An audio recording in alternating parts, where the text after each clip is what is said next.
Во денешното издание на регионалните вести ќе гледате. Тетово доби нов градоначалник. На вториот круг од локалните избори победи кандидатот на движењето Беса Билјал Касами.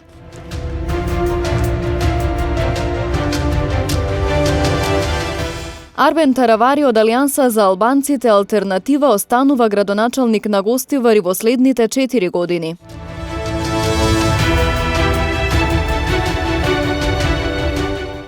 СВР Тетово со апел до граѓаните во грејната сезона да бидат крајно внимателни.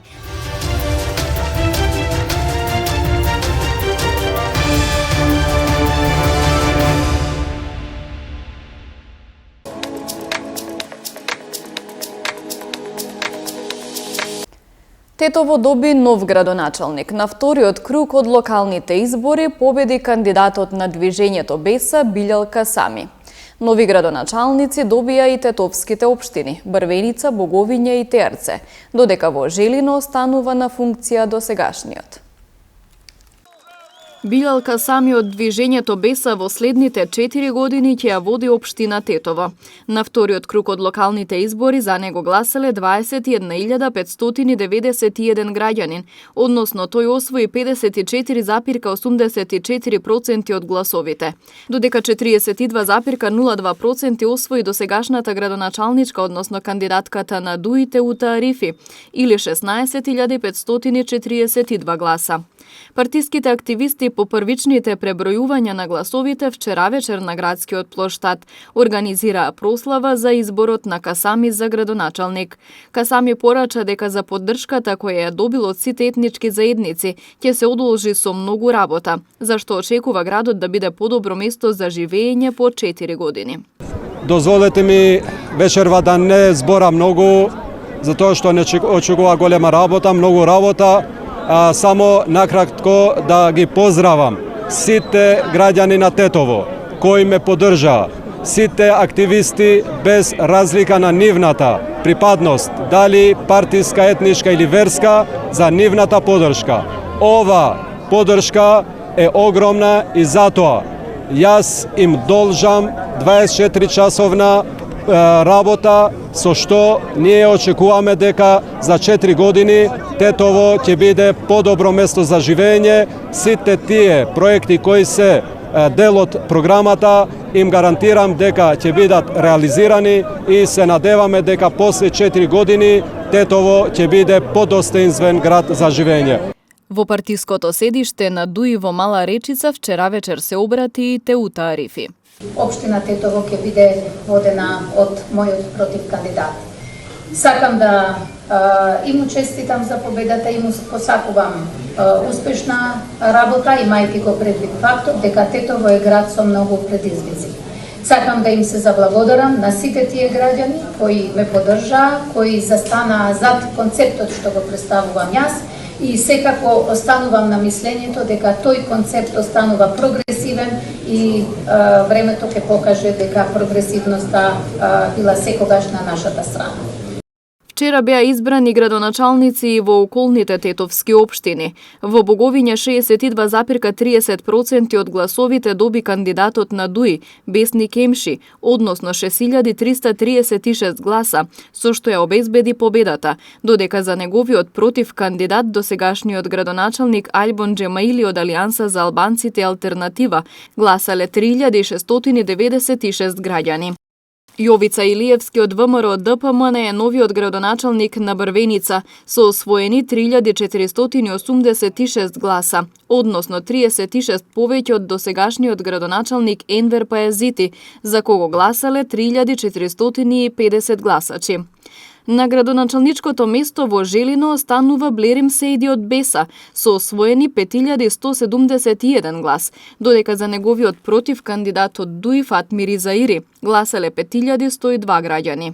Со освоени 55,86% од вкупниот број гласови, односно 4687, Нухи Незири од ДУИ е избран за нов градоначалник на Теарце, наспроти Назми Таипи од Алијанса за албанците Алтернатива, кој освои 3557 гласа или 42,39%.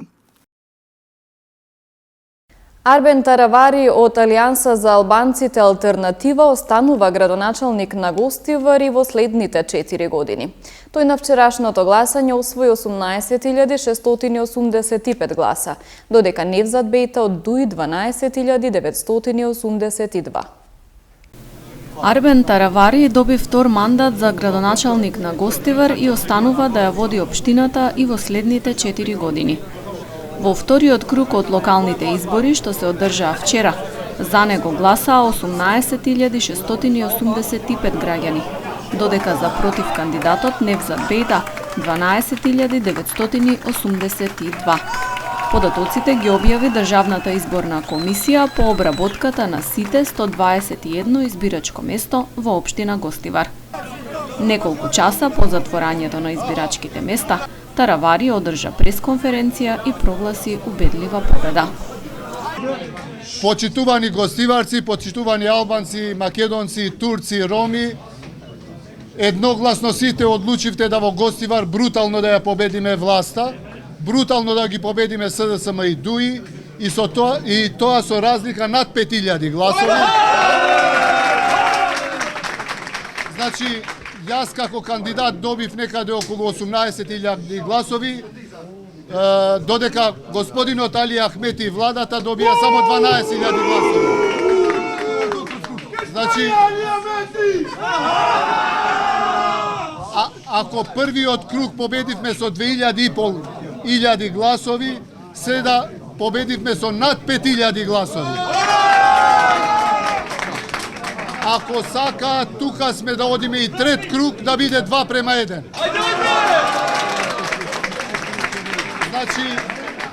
Значи, добивам информации дека и Тетово е победено, и Гостивар, и Дебар, и Скопје, и Битола, и Охрид, и се надевам дека од утре ќе почнат нови преговори за нова влада, бидејќи СДСМ и ДУИ веќе немаат кредибилитет во народот. Ви благодарам на сите, ви благодарам гостиварци. Откако беше познат резултатот, пред партиското седиште на ДУИ во Гостивар се обрати председателот на огранокот Башким Хасани.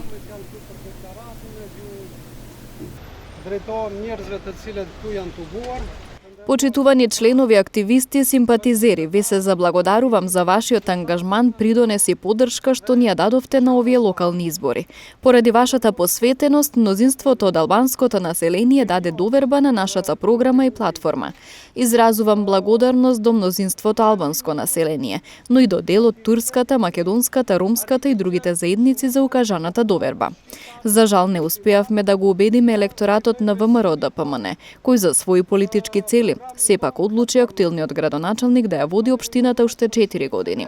Изминатите 4 години не се работеше, денес тоа се виде, затоа што финансиите на граѓаните кои што требаше да се вложат за општо добро на граѓаните, денес беа искористени за купување гласови и за злоупотреба на волјата на граѓаните.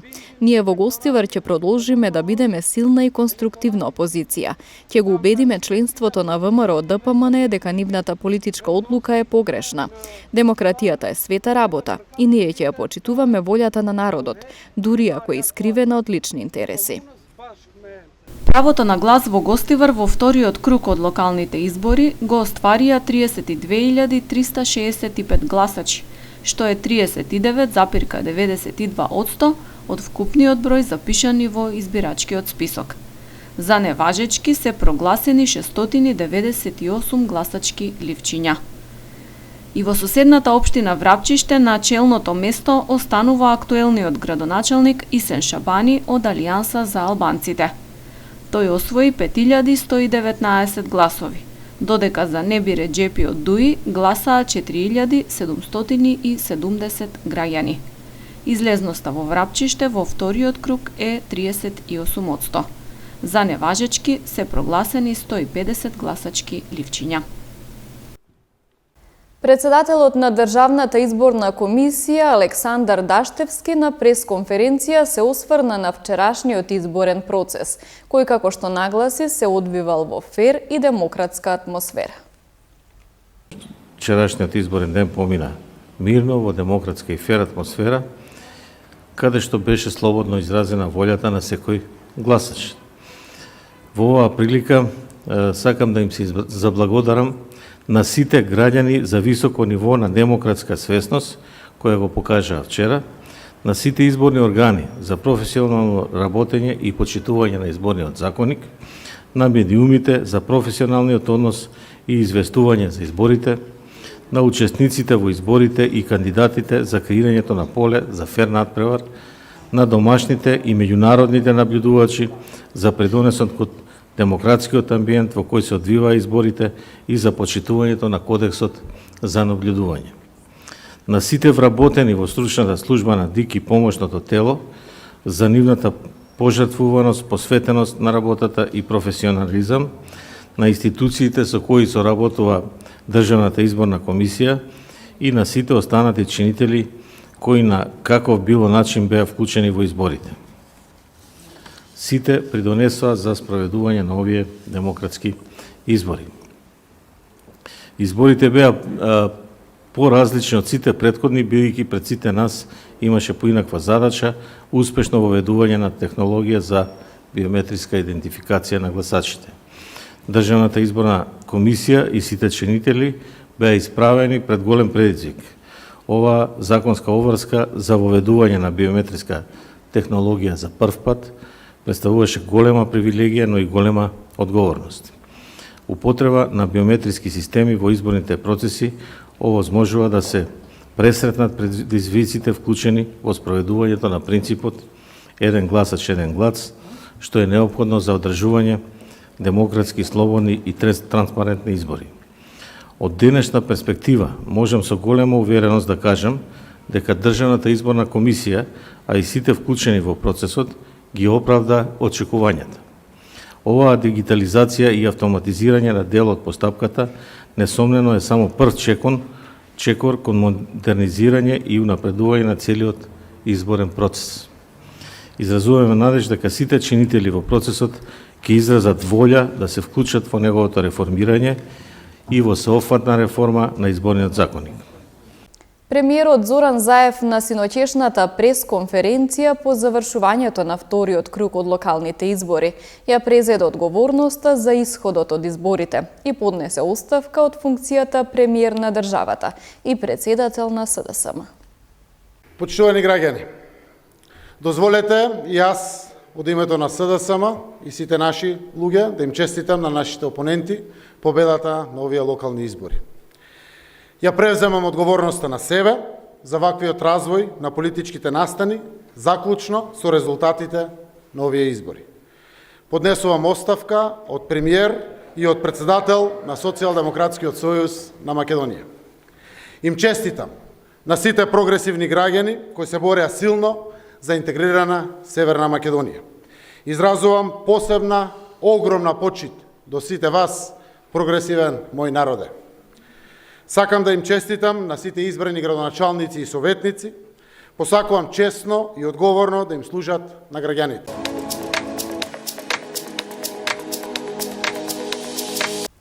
Во продолжение следуваат информациите од билтенот на секторот за внатрешни работи Тетово. Ноќеска околу 2 часот и 40 минути, 33-годишникот Тетовско Милетино во СВР Тетово пријавил дека пред угостителски објект во Тетовска Брвеница физички бил нападнат од 43-годишникот ова село. Се расчистува и документира случајот. 38-годишничка од Тетовско Милетино вчера во 19 часот и 40 минути во СВР Тетово пријавила дека околу 15 часот и 40 минути нејзиното малолетно дете физички било нападнато од 34-годишникот од истото село. Се расчистува и документира случајот и против пријавениот ќе следува соодветен поднесок. Вчера околу 7 часот и 35 минути во гостиварската населба Грудајца полициски службеници на СВР Тетово, оделение за внатрешни работи Гостивар, со наредба од казнено-поправната установа затвори Дризово лишиле од слобода 30-годишникот Тетовски Челопек за доиздржување на затворска казна од 3 години, 3 месеци и 7 дена. Тој е задржан во полициската станица Гостивар и денеска ќе биде спроведен во казнено-поправната установа и Дризово. Ноќеска во 2 часот и 5 минути на подрачјето на Газибаба, Скопје, полициски службеници од полициската станица Газибаба го пронашле БМ 40 годишник од Тетово, за кого неговиот брат АМ на 28 октомври годинава во СВР Тетово пријавил дека се оддалечил од домот. Тој бил предаден на неговиот брат. СВР Тетово апелира до граѓаните да бидат крајно внимателни во текот на веќе започнатата грејна сезона, бидејќи во спротивно може да се зголеми ризикот од настанување пожар, како последица од човечко невнимание, неисправни електрични уреди или неисчистени оджаци. Секторот за внатрешни работи Тетово повторно со апел до граѓаните во текот на веќе започнатата грејна сезона да бидат крајно внимателни, зашто во спротивно во голема мерка ќе се зголеми ризикот од настанување на пожари, пред се како резултат на човечко невнимание, неисправни и дотраени електрични инсталации во објектите или неисчистени оджаци. На граѓаните им се укажува исто така да не ги оставаат вклучени грејните тела кога на подолго време излегуваат од дома или од нивните деловни објекти, посебно грејалки, клима уреди или печки на дрва. Ова поради тоа што е доволна само мала искра да пламне пожар со сериозни материјални и други последици, посебно во станбени згради, каде многу потешко може да се локализираат пожарите, зашто во голем број од станбените згради на подрачјето, особено во постари, недостига опрема за гаснење на пожар или е нефункционална постоечката, а и приодите до нив се отежнати, најчесто поради градежни или други пречки. На сопствениците на куќи и станарите во зградите им се советува најмалку 2 пати годишно да ги чистат оджаците и да не ги преоптоваруваат инсталациите со истовремено вклучување на повеќе електрични апарати. Секторот за внатрешни работи Тетово потсетува дека предизвикувањето пожар представува кривично дело, предизвикување општа опасност, за кое согласно член 288 од Кривичниот законник, предвидена е и затворска казна од 6 месеци до 5 години.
Почитувани гледачи, тука ги завршуваме вестите. Останете на програмата на телевизија Кисме Нада, затоа што следува спортски преглед со колегата Павле Симовски.